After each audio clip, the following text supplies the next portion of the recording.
And we begin this hour with President Trump. He shocked some members of his own administration after revealing his plans for American involvement in war-torn Syria in front of a massive crowd in Ohio. Last night, the president told supporters about his plans for the ISIS battleground. We're knocking the hell out of ISIS. We'll be coming out of Syria like very soon. Let the other people take care of it now. Very soon. Very soon we're coming out. We're going to have 100% of the caliphate, as they call it, sometimes referred to as land. We're taking it all back quickly. But we're going to be coming out of there real soon. Now, a senior administration official tells CNN some of the president's aides were surprised by those comments. They said, quote, "We are still trying to figure out what he meant about Syria yesterday." CNN White House reporter Caitlin Collins joins me live from West Palm Beach, Florida. So, Caitlin, what did he mean from what he said yesterday? Well, that's a big question mark here, Brianna. Clearly not a scripted comment from the president during that speech that was supposed to be revolving around infrastructure in Cleveland, Ohio. And now it's confusing his own officials in his White House about what exactly he meant when he said that. But it's not just inside the West Wing that there's confusion over what the president said. Also, a defense official telling my CNN colleagues, a defense official, I should note, that is intimately involved with the campaign against ISIS, who said they didn't know what the president was speaking about. And even the State Department spokesman Heather Nauert saying that she hadn't seen the comment yet, but that she was not aware of any plans for the United States to pull out of Syria. Now, this is also interesting on another front, not just for the confusion that it's creating inside this administration, but also because this is a president who has often said he's not going to telegraph any of his military moves. He's not going to show his cards or let anyone know what he's signaling doing, as he said right here on the campaign trail. Well, one of the things I think you've noticed about me is militarily, I don't like to say where I'm going and what I'm doing. I'm not saying I'm doing anything one way or the other. I don't want to telegraph what I'm doing or what I'm thinking. I'm not like other administrations where they say we're going to do this in 4 weeks, and that doesn't work that way. I don't want to be one of these guys that say, yes, here's what we're going to do. I don't have to do that.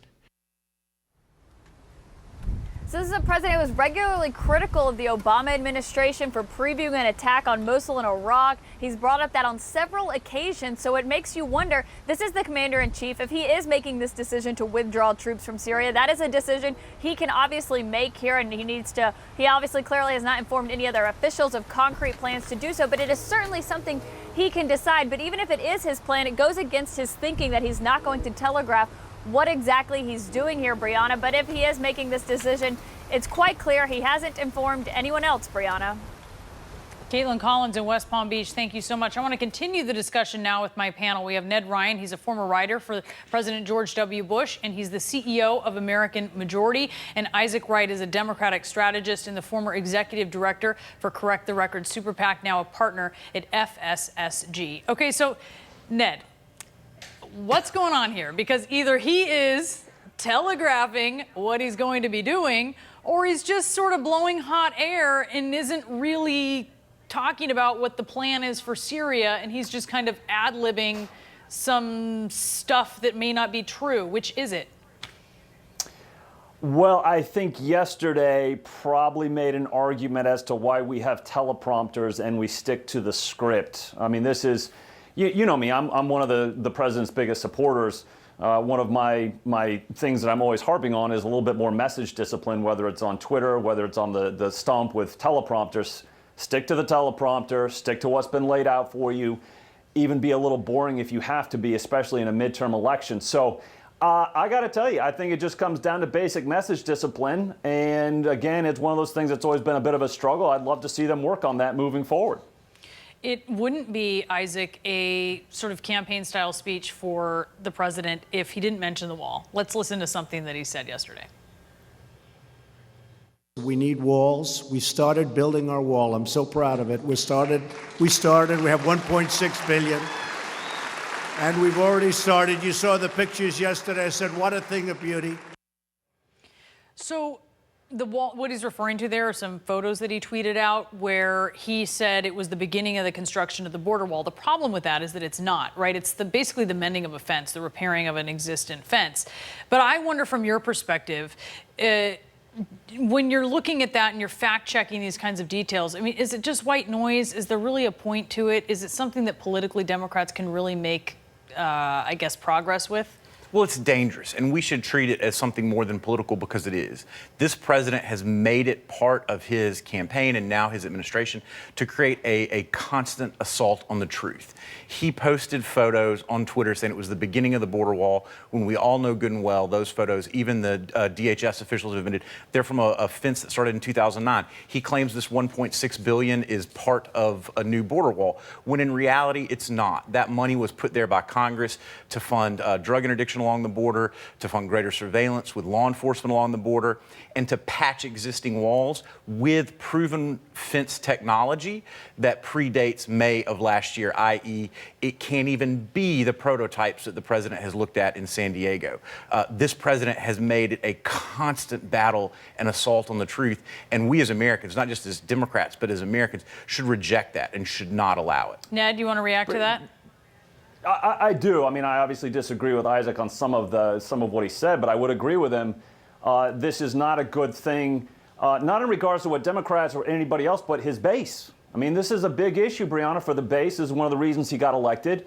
I think we need to have an honest conversation about whether the wall will be built or not. And I wrote about this in The Hill this week, that I think Trump was morally obligated to veto the omnibus bill because it was such a bad bill. And let's face it, he got less than 100 feet for a brand new wall while Chuck Schumer got his tunnel.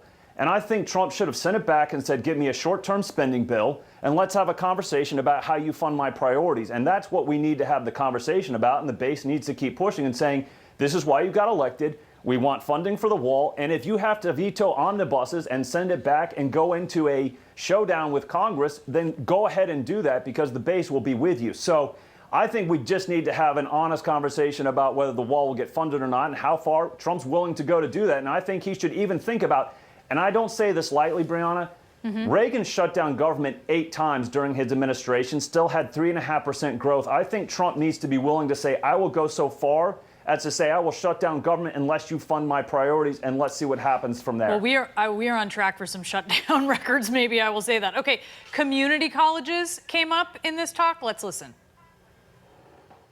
A word that you don't hear much, but when I was growing up, we had what was called vocational schools. They weren't called community colleges, because I don't know what that means, a community college. To me, it means a 2-year college. I don't know what it means. But I know what vocational, and I tell people, call it vocational from now on.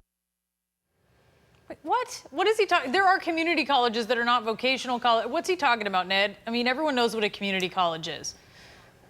Let's go back to message discipline and talk about why. I wish he would have really focused. I think it is a very good idea on vocational schools. Leave the community colleges out of it. I'm not really sure where he was going with that. But highlight the fact that we should emphasize vocational schools moving forward.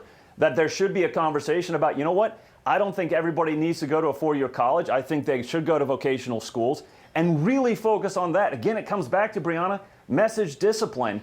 Focus on what you should be focused on, stick to the teleprompter, and stick to the message and really communicate. Because I do think vocational schools, and that is a very good thing for us moving forward so we can have an honest conversation about what it means. Do you actually need to go to college, or should you go to Vertex school? Isaac, I suspect that you may agree with Ned on that point. Yeah, I mean, look, the president needs to deal with message. He needs to get back on track. I think he has made some blunders in the speech. I actually would welcome the president to have some of these debates. Ned mentioned earlier on the immigration issue, Republicans having a debate about shutting down government for the wall. Let's keep in mind Mitch McConnell and Paul Ryan right now are the ones in charge of Congress. That's who have basically snoozed at his border wall perspective and the funding for it, and the same reaction they had to his infrastructure bill. Isaac's opening up a big can of worms that unfortunately I don't have time to go into, but I we'll would have see you loved to gentlemen. address that, 'cause I think know you would have. I know you would have, Ned Ryan. Thank you so much. We'll have you back soon. Isaac Wright, appreciate it.